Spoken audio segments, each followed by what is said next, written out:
Shalom à tous mes chers amis, Paracha Kitetse. On va dédier le cours aujourd'hui pour Maurice Cohen, une grande bracha matérielle, spirituelle pour toute la famille et tout le clan d'Israël.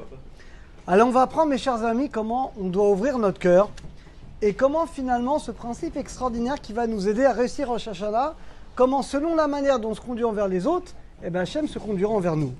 Dans notre paracha, on a une mitzvah qui est un petit peu bizarre, Vepilou HaShofet, puisque quand quelqu'un a transgressé un interdit de la Torah, à l'époque où il y avait le Beth Amikdash, pour lui enlever ses fautes, Arbaim Yakeno Veleosif, on lui donnait des coups de bâton, c'était une manière finalement qu'il ait s'accapara sans quelque chose de plus grave. C'est écrit dans la Torah qu'on doit donner 40 coups de bâton. Pourtant, la Gemara, dans Maïkrot, page 22, la Gemara dit combien on doit donner? Pas 40. 40 moins 1, les Chachamim font une dracha, et les Chachamim expliquent que c'est le chiffre juste avant 40. Donc combien on devait donner? 39 coups de bâton. Alors d'abord, c'est un petit peu bizarre. La Torah, elle écrit 40. Comment les Chachamim, ils viennent, ils changent. Ils disent non, c'est pas 40, c'est 39. La Gemara, elle continue. Elle dit combien sont ces idiots-là, ces ignorants, qui se lèvent devant Sefer Torah, et quand il y a un sage, il ne se lève pas.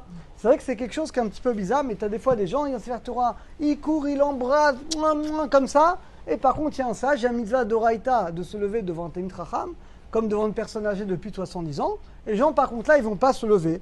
Alors, elle dit, Rabbi Yochanan, elle dit, combien ces gens, ils sont stupides? Parce que le Sefer Torah, ils vont se lever, ils vont faire du cinéma. Mais la personne qui va expliquer le Sefer Torah, ils vont la dénigrer, ils ne vont même pas se lever. De là, il dit, le Rabbi de Lubavitch, il dit un enseignement extraordinaire. Il dit que les Chachamim, les vrais Chachamim, ceux qui nous ont expliqué que toujours, dans les coups, on doit baisser. C'est-à-dire quoi? Les vrais Chachamim, c'est ceux qui ont de la Rahmanout, qui ont de la pitié envers leurs frères. Et s'il y a une possibilité de réduire de 40 à 39, les Chachamim, ils le font. Et les Chachamim, ils ont compris que la volonté d'Akadosh Baruch Hu, c'était de se conduire avec miséricorde. Et donc, si je peux faire une dracha, de réduire un peu la punition de quelqu'un, je dois le faire. De là, on apprend que le derrière des Chachamim, c'est toujours de juger positivement et d'essayer d'alléger le côté négatif, le côté finalement fardeau. Il y a une petite histoire qui va illustrer cela. Vous savez que le Rav Diocèse Zichron Livracha, il y a 40 ans, quand il était Dayan à Tel Aviv, une fois il y a deux juifs qui se sont un peu bagarrés, et il y en a un, il s'énerve avec l'autre, il lui a pris ses lunettes, il les a cassées par terre. Et c'était des lunettes qui coûtaient très très cher. Alors ils étaient en Din Torah devant le Rav Diocèse à Tel Aviv, quand il était grand rabbin de Tel Aviv. Et donc c'est l'histoire qui date de 40-50 ans. Et donc, le Rav a écouté les deux parties. Il a tranché, évidemment, que celui qui a cassé, il doit payer la lunette. Et ça faisait, c'était à l'époque, il n'y avait pas de shekel. Donc, vous imaginez, il n'y avait pas encore de shekel en Israël, c'était des litres. Et ça faisait 50 litres, qui était une somme, à l'époque, qui était une très grande somme. Et donc, il a condamné. Et une fois qu'il a condamné, il lui a dit, maintenant, je voudrais que toi, que je t'ai condamné, l'autre, il s'en va, je voudrais te parler. L'autre, il a dit, oulala, le Rav, il va me faire un cours de moussa, et il va me casser la tête, que j'ai pas été gentil, que c'est pas bien. Bon, ça, il m'a déjà condamné, de toute façon, je suis obligé de payer. Il a rien dit, le Rav. Il lui a dit, assieds-toi, mon fils. Il a sorti 50 pièces. Parce qu'il savait, le Rav de Sèvres, qu'il n'avait pas l'argent pour payer. D'où il va sortir une somme comme ça? Il lui a sorti 50 pièces, il lui a dit, avec un grand sourire, tiens, prends l'argent, va demander Mechila à ton ami et rembourse-le. Tu dis, c'est extraordinaire. Le même Rav qu'il a condamné à payer, c'est le même Rav qui va sortir l'argent de sa poche pour l'aider. C'est ce qu'il dit le Rabbi Lubavitch. C'est que finalement, c'est vrai qu'il y a des fois des situations dans la vie où il y a des caparottes, il y a des choses des fois qui sont nécessaires.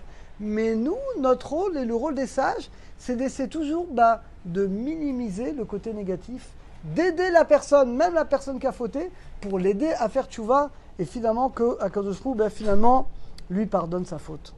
La Gemara a dit dans les Bamot qu'il y a 3 signes. Comment tu veux reconnaître un juif? Il y a 3 signes. Ils sont rachmanim, ils sont miséricordieux, baishanim, ils sont honteux, gomlim chassadim, ils sont généreux. Et c'est vrai que jusqu'à aujourd'hui, on voit que les juifs, ils sont comme ça. Et la Gemara va tellement loin, elle dit celui que tu vois qui n'a pas ces signes-là, c'est que c'est pas un juif. À tel point que David Ameller, c'est qu'à l'époque de David Ameller, il y avait des convertis, mais qui avaient un doute, est-ce que c'était des convertis sincères ou pas? Il y en a qui disent que c'est convertis qui n'étaient pas sincères parce qu'ils ont eu peur. Bon, il y a tout un débat, les Gibonim. Et David Ameller, qui était le roi, il a fait un décret, il a dit leur conversion, elle est plus valable et on n'a pas le droit de marier nos enfants avec eux. Comment David Ameller il peut prendre une décision aussi drastique? Vous savez pourquoi? C'est des gens qui étaient cruels. Pourquoi ces gens qui étaient cruels? Au moment où Shaoul il a tué une ville de Kohanim, et ces gens-là ils travaillent là-bas. Donc à cause du roi Shaoul ils sont devenus SDF, ils n'avaient plus de travail, plus de parnassa, ils crevaient de faim. Après Shaoul est mort, et David il a vu que la pluie ne tombait pas, il a interrogé les Horim, les Tumim du Kohen Gadol, il dit c'est à cause parce que les Gibonim vous en veulent. Il a été les voir, pardonnez-nous, mais non, Shaoul il est mort. Ça y est, l'histoire elle est finie, donc venez, on va vous donner de l'argent, on va vous redonner, on s'arrange. Ils ont dit non, on veut tous les enfants de Shaoul morts, on veut les pendre. David Ameller leur a parlé, il leur a proposé beaucoup d'argent, il leur a proposé des postes, ils ont rien voulu savoir. David Ameller, il a dit des gens qui se conduisent avec tellement de haine, de cruauté. Celui qui l'a fait, il est mort maintenant. Ça sert à quoi de tuer ses enfants? Ça sert à rien, ça y est, c'est pas ses enfants qui vous ont fait ça. Ils ont rien voulu savoir. David a dit si des gens qui se conduisent comme ça ne peut pas être des juifs. Donc leur conversion ne peut pas être valable. Et donc les Gibonim, ne peuvent pas se marier avec le clan d'Israël et leur conversion a été invalidée. Parce qu'un juif, mes chers amis, c'est un juif, il se conduit avec miséricorde. Là, mes chers amis, on arrive à Rosh Hashanah. Et on doit savoir que la clé de la réussite de Rosh Hashanah, c'est quoi la Gemara dit? Amerachem abrota merachamim alav. Celui qui a pitié des autres, Hachem, il a pitié de lui.